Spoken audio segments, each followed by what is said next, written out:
I'm David Hunt. My guest today is an extraordinary person. Wait until you hear some of the things she's done. Her name is Sofia Chapman. She's a queer writer, musician, music teacher, theatre producer, theatre performer, has published short stories and poems, and speaks a few languages, which we'll get to that because it's fascinating. Sophia, hello. Hi. Hi. Where did it all start from for you? You know, like, where did you grow up? Well, I was actually born in kind of the Midlands of Tasmania. Okay. In kind of a rural setting, so growing up with sheep, and my dad was shearing and such. He did study history at university, but then his family sent him to study agriculture, and he came back to Tasmania to kind of follow on with that. And then there was a little bit of a rift because his wife, my mother, her family had made their money through trade, which his family found a bit common, and he was a bit ostracized. He was the black sheep of the family. Whoa. So he then, that's a bit unfortunate, I know. Isn't it? Yeah, like how? And so he's obviously stuck with your mother. Yes. Yep. Yep. And he moved to the big smoke of Hobart to follow up on with a history career. Yeah. And so you were born in Hobart, or were you born in? Well, yes, but then we were living in the Midlands of Tasmania. Right. Okay. Are they still alive? Yes. Okay. They're still down there, so I visit them quite often as I can, and go down and do shows there too when I can. School. How was school for you? School was pretty good. I was a bit of a square, you know. I loved studying. I was in an all-girls school, and a lot of the girls were interested in these boys. I just thought they were spotty and pimply and couldn't see the attraction, and got right into my studies. And unsurprisingly, it transpired that there was a reason for that. Music. When did music come along? Well, my family, my mum and dad were always playing music, and we always had a piano. And I'm from a big family like you, but the middle of 5. And so it was like we had to compete to get to the piano and play. Right. Yeah. And so, and because I had already heard my elder sisters playing, tunes got in my head, and I kind of partly learned by ear. And my mum used to play a lot of Edith Piaf, so I was like, what's that language? I want to learn that.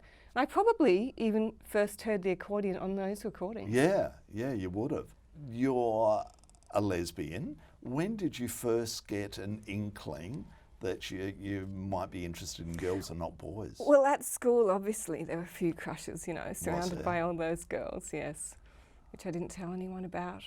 But I wrote some of it in my diaries, and one night, my elder sister stole my diary and read it out to her friends. I can't even remember what was in there now, but there must have been some of that in there, so she would have known. Oh, but she didn't say anything. They did. They would tease me and recite lines from my own diary back at me, and I'm like, how do they know? They've got hold of it. It was very embarrassing. But didn't tell your parents? No. No, that was nice. No. Like we were all, like we might be horrible to each other, but we were all united against them. Right, okay. So you left school, and what happened then?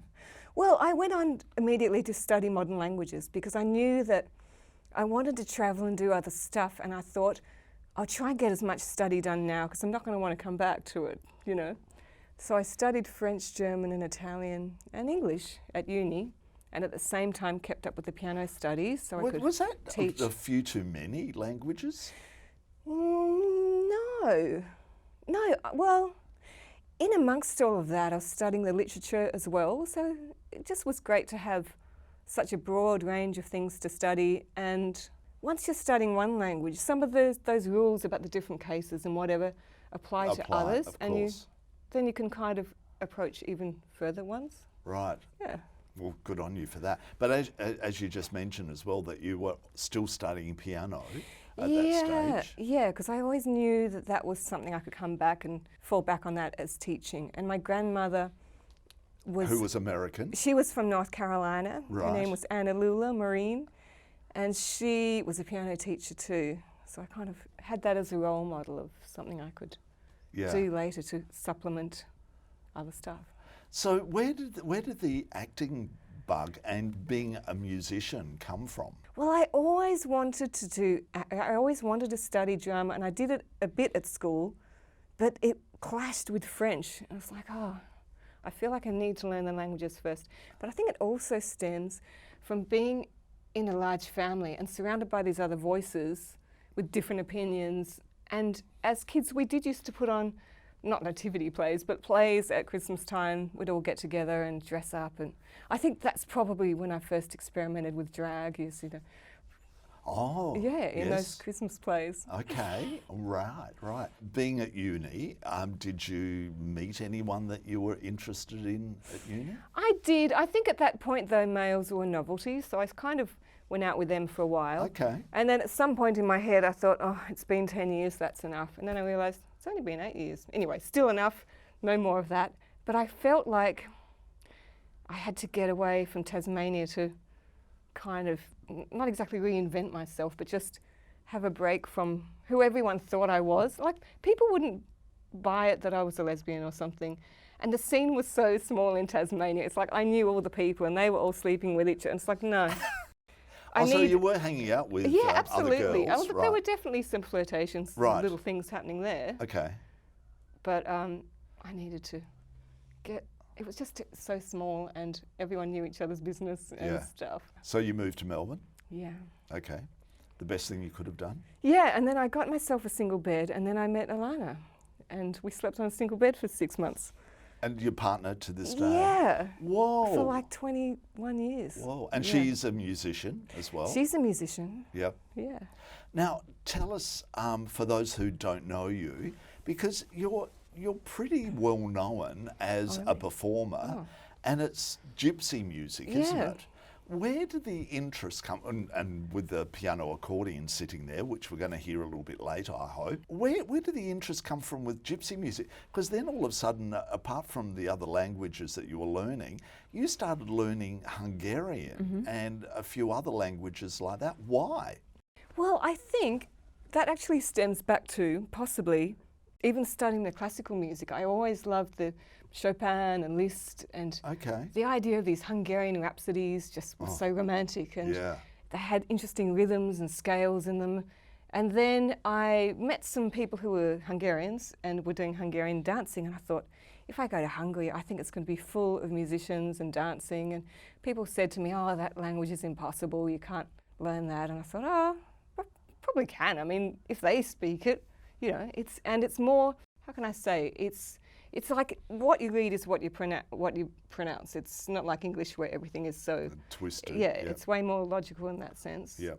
It's one of those ones where they add everything onto the end of the word. It's like if you do something to something, or you're speaking from a point of view of you, or you know, so you get these really long words. Yep. And there's this vowel harmony, so it all sounds like da da da da da. It's got a certain lilt to it. But you're obviously good at picking up a language. Well, I think it's helped studying other ones, that you kind of know what to tackle and which things to learn first. Yeah. So and then being in Hungary, I just met lots of musicians and dancers and some great music teachers, and then also in Romania. And so therefore you actually play at Hungarian events, and yet you're not Hungarian. Yeah. You're an Australian, but you can speak the language, and the songs that you write have got that sort of gypsy Hungarian feel to it. Yeah, and we also sing and play and arrange traditional songs. So we're often playing folk songs, or people will come up and say, do you know this old song, da da da, and we'll play that. So, wow. Yeah. So you've just learnt them along the way. Yeah. And so, you know, like you've done Edinburgh Festival, and that's where your dad turned around and said, there must be something in what she's doing. Maybe it's respectable after all. So what was that like? You know, like you went with this gypsy band sound to, and were you speaking in an accent when you were at Edinburgh? Or? I don't think so. I think Alana does more than I do. She says it comes with a violin, you know, that it's an authentic accent that she's learnt in Eastern Europe. But I'd been to Edinburgh a few times before that, but promoting a show, it's just really hard. I think the average audience in shows is 2 or something, Yeah. which means there must be a lot with like 0 or less. So we were out busking. There was one year when we were there promoting, and it didn't stop raining, and our shoes were just always sodden. And somehow we got good houses. The Spiegel tent was a good venue too for that. And then we got a really good review, and then we thought, okay, that's enough for now. We've got the review. Let's go back to Australia and focus on that for a bit. Now here, well, that's good. You got good reviews, but you actually perform a lot of your stuff at La Mama. The plays. Yes, Yeah. which is, the credentials there are very good for you, aren't they? It's so well respected. Yeah, And you've just finished doing a show that was there. Tell us about that show, because it's interesting, because you're part of this gypsy band that are all men. So you dress as men on stage. Well, the Top Secret Violin Case featured... Great name, great title. Featured Vardos as these male musicians. And yes, we could have been female musicians, but I don't know, we've got these characters that come out anyway. They're partly, I guess, based on some of our music teachers that we've met over there. And then in walks Brad from Chicago, and he's come to learn folk music in Romania of the 1970s, and it's illegal for anyone to speak to foreigners, and there's all this secret police surveillance going on. And some of the experiences that he has there are what we experienced trying to learn music in Romania. There's a scene where he goes to the mayor to try and find out what music is on, how he can get access to musicians, and she hints that anything can be done with money. And this literally happened to us. The people expected some did. And I think that was in the aftermath of the communist regime where also I think a lot of functionaries then weren't being paid at all, so they were having to try and rely on bribes wherever they could get them in order to get by. So therefore you've done it on the real grassroots, really experience what it's like to be in those countries and back in the time when it was all changing as well. You teach music to kids? Yeah, at the moment it's just all primary that I'm teaching. And I'm do you teaching go into piano. schools? Yeah. But now and then I take the accordion in and show them how that works. Like I like to expose them to more different styles, and I teach them a bit of Bartok and some Hungarian stuff. So yeah. And are kids loving music these days? Is it still popular with kids in It schools? is popular, and in some ways the whole YouTube thing, it can get them hooked on stuff. They're like, Miss, I want to learn this one or whatever. So that's fine, but I also just want to teach them stuff that wasn't taught to me, stuff that I had to work out myself, like trying to learn by ear, tuning up their ear, learning how to actually properly sight read and transcribe things. Yeah. Composition, we weren't really taught that in our weekly lessons. So I'm doing that. Last year it was like everyone's got a manuscript book, we're all going to compose some stuff or improvise. So yeah, I vary the tasks. You sort of need to with young kids as well. So it was piano that you studied to begin with. Yeah. Where did the interest come from with piano accordion? Well, I sort of gradually became aware of it. As I mentioned, it must have been in the Edith Piaf. And somehow, when I saw it being played live, it's like, that's the sound that I'm looking for. And I met, do you know Svetlana Bunik? No. Anyway, she was living in Tasmania at the time. She's travelling around a bit, but will quite possibly end up being based in Melbourne again. And she's of my persuasion as well. And so we hung out a lot and we played our accordions together. She probably wasn't the first accordionist I met, but we together explored lots of different styles of music. There was one year when the Adelaide Festival featured the piano accordion in '98. Oh, okay. And we decided we're going, and we gate crashed and we went up to Robin Archer and said, you need to put us on, and she gave us a slot. It was pretty funny. Fantastic. We were Wow. called Freshly Squeezed. Yeah. Hopefully we'll be back doing some more of that at some Have you point. come across Robin Archer since then? Yes. I think I saw her performing late last year. Yeah, here and there. Right. Yeah. And does she remember you from that, or do you have to remind her each time? She possibly does. I know she wrote me a letter of support for a play once or something. Hopefully. Yeah. Yeah. Because what a talent she is. Yeah. Yeah.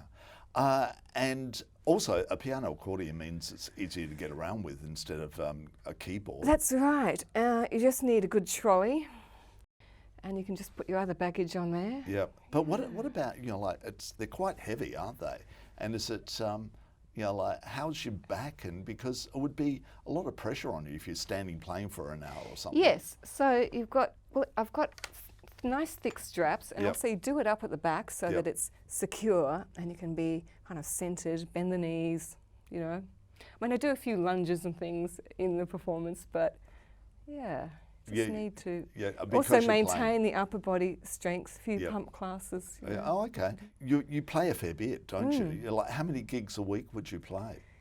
It kind of depends. I guess 2 to 5, depending. 2 to 5? Yeah. Some of them are solo ones with the elderly and such, but with the band, you know, 2 or 3. Yeah. Now, tell me about that, because I really like the idea of that. So you're teaching kids in school, and then you've gone to the other length where it's people with dementia that are actually still living at home, but they bus them into centres. Yeah, and they give them lunch and just check their meds and all that sort of thing. But I think it's fun, but also reassuring for them. They might be confused about what day it is or other things, but they'll remember those old songs from the village, and you know, and I know which songs particular ones want, or they'll get up and dance and join in. So fantastic, because they say music is people relate to it, don't they? People with very strong dementia will often have a smile on their face because of music that they hear. But I love it, the fact that you said songs from their village. Here you are, a girl from Tasmania, playing you know, like folk songs from somewhere in Europe. Well, I know that apart from the English and Scots, there's a bit of Scots in there too. But apart from that, there is a bit of French and Italian. I haven't had my DNA tested yet, but who knows? There might be something else further east in there. I don't know. Can we have a little listen to, because the piano accordion is one of my favourite instruments. I mean, it's nice to look at, but we might as well hear it as well. We might as well hear it, because you actually said to me, you texted me and said, oh, should I bring my accordion? And I immediately went back and you went, hell yeah. You're like, so come on, let's have a little bit of a listen to a song. Well, what I think I'll play Yep. is from a play which was on at La Mama in 2012 called The Four Accordionists of the Apocalypse. Right. That I wrote. And it's a song that's played by, so one of the elements in my apocalypse is that the objects come to life and they rebel against the whole thing of mining and the misuse of resources, and they protest against the fact that they are made in these unethical ways. And so the accordion itself comes to life, and this is the song that it plays. And when the accordion comes to life. Yeah. And it's called Let Me Unfold You. Oh, boom, boom. I get it.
Excellent.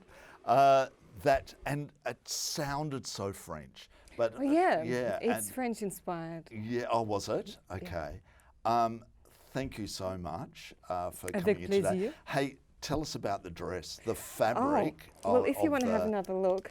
Of your dress is so special. It was a collaboration between Gorman and Mia Kimura, and they had a whole range They had this particular print and they had some other ones and So accessories and Mirka, stuff. as we know, Yeah. the famous French artist that lived here in Melbourne and died only a couple of years ago. Not that long ago. And the minute you walked in with that dress on, I just went, whoa, you know, like it's something very special.